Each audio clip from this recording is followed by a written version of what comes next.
Hello everyone, this is the 2023 LEGO Blacktron Cruiser gift with purchase set that LEGO made available with purchases of at least $190. They would just throw this in with your order at the beginning of 2023 if you ordered directly from them. And the threshold prices varied worldwide. This is based on the classic Blacktron Invader set from 1987, but it has more than twice as many pieces and a lot more features. This is not an attempt to directly exactly copy the original, but rather riffs off of it. It takes its inspiration and tries to extend it a little bit farther with the help of modern pieces and modern build techniques, and it goes pretty far.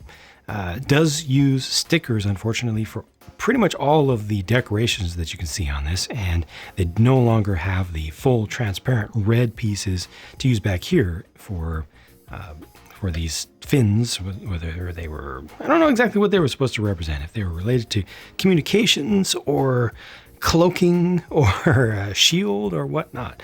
On the back here, you actually have a transparent piece to represent the rocket exhaust or the outlet there. And this does have a few features where you can open things up and move things around. It does have storage as well. For example, right here, the wings can be tucked in, which brings them in nice and close. The center section can open up quite a bit. So you've got a couple of accessories here, a classic rocket launcher / scope sensor thing, whatever you wanted to use that as. This could be used as a stun baton or as a long gun. And then all this opens up. This flap opens here. This flap opens here. And inside is a robot. Strongly inspired by an original one, but using modern pieces to good effect. It has that forward lean, which the original one also did. You've got a console in the back, which potentially you could have the minifigure switch back to, or turn the robot around to look at it, although the robot doesn't really face towards the rear effectively. It has the original styles of tools included here that the robot or the minifigure can use in the form of a wrench and a hammer. They also include this extra feature of a little safe. So this could be transported. This could be either stuff that's been stolen or just resources that are needed by the Blacktron crew.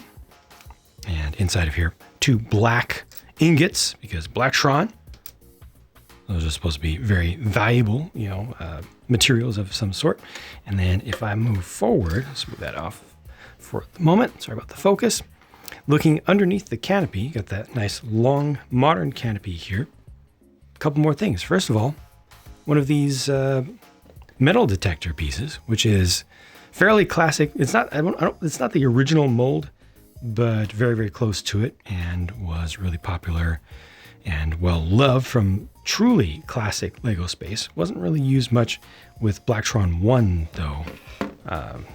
It wasn't used with the classic version of this set. I have a heads-up display here represented by the tile, which is nice, and then a console down there with a little bit more detail than the old one used to have.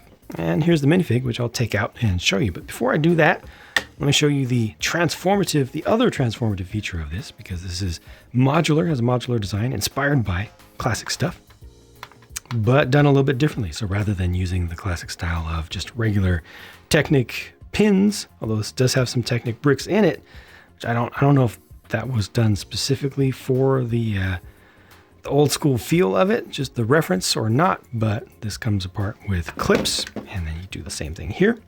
So you can leave this behind. You can also remove all the roof bits and leave it as a lab behind on a surface of a moon or planet or planetoid. And then these 2 sections just fit together nice and conveniently. And if I do this, there we go, just align those like that. Then you get this. It's more of a sleek starfighter. I like the look actually of the tiles. When light hits them right, there's more of an interesting effect than the old pure transparent wedge plates, transparent red wedge plates. And you also still have the ability, of course, to open these up, which makes it look even a little bit more bad. Not bad meaning bad, but bad meaning good. Definitely see this being a formidable starfighter. The lasers look like they've got some oomph. Yeah, I like this quite a bit. I actually like it more than the original. Speaking of which, I already just did a video dedicated to the original 1987 Blacktron 1 Invader set. And there it is now. That's what they look like together. So a little bit more length for the new one. If I try to line them up fairly, I'll go ahead and fold these in. So not laser to laser, but nose to nose. Something right about there. So some extra length to it. But overall, the shaping is very, very close. It's just a lot more sleek with this one. And again, a lot more pieces are used in it. The old one had a very simple cargo section with just the tools and the robot in it and nothing else. Did not have any proper cargo that it was carrying, although they could have done that back then. They didn't. They left it to your imagination or use your own pieces to add that. This one adds a bunch of accessories as well. This one did not have any of those extra accessories, but the old one did have prints, and of course everybody's going to refer to that as being proof that Lego used to be better because they used to do prints, but these prints are worn out. And if back then you wanted to use any of these pieces without those logos on them, well, that's just too bad. Nice thing about stickers. One nice thing about stickers is that if they release a piece that is a new piece or has a new color, if it has a sticker, you can leave the sticker off. I don't know. It's just, there's multiple sides to everything. Between these two, I feel like the new one is vastly superior, even though I really like original Blacktron stuff. Not Blacktron 2 quite as much. Blacktron 2 was cool, but I personally favor Blacktron 1. Simple color scheme. It was really striking in its day, but this is just definitely a couple generations ahead, and I like it. Here's the modern minifigure with the original style of print. So here's the original figure. You can see they went for the same thing, although the new one has a little bit of, it looks like it was printed a little bit more quickly. There's a little bit of waviness in those vertical lines right down the center. So it's not quite as well aligned, interestingly, but the white, thankfully, is a little bit more opaque. This one's not beat up very much, so this is fairly close to the way it looked when it was brand new. But the white is a little bit more opaque with the new one, but still not as opaque as it ought to be, honestly. Lego can do better than that. They can do more white than that. But in this case, it's fine because it has more of a classic look this way. Yeah. And then still the modern style of motorcycle helmet. I believe they've updated that mold or replaced that mold once, but it's fully compatible with the old. Uses the same design. Underneath there, smiley face. Not the same smiley face that they've always used. As I mentioned in my review of the OG, there have been many, many, many different types of smiley faces Lego has done over the years, but this is just a current one. Interestingly, it's easier to take the helmet off with the new ones. We've got the closed,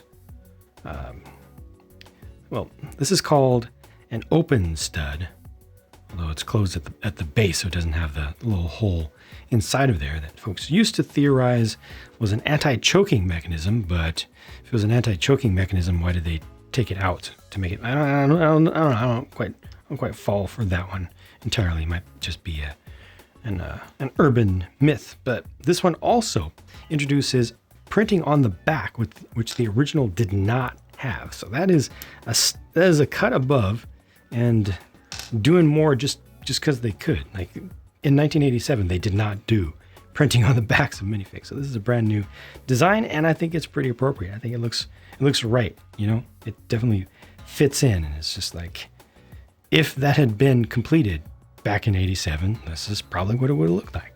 All a very nice gift with purchase, although expensive, and a great throwback to a classic from a long, long time ago, while adding a lot. Definitely adding quite a bit thanks to advancements in just part availability and part designs. I will say that this is not perfect, though.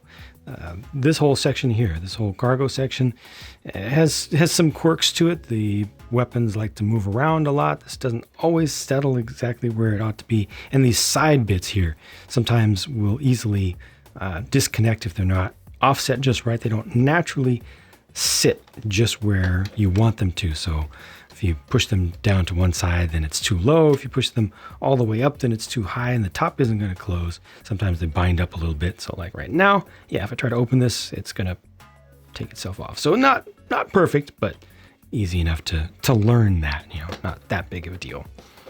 In all, happy with it. Happy to have been able to show, to share it with you, to show it. And I will be looking forward to more classic throwbacks that they'll do in the future, hopefully. Hopefully they'll keep this going because it seems to be well received, the whole concept. Thanks for watching. I'll talk to you again soon.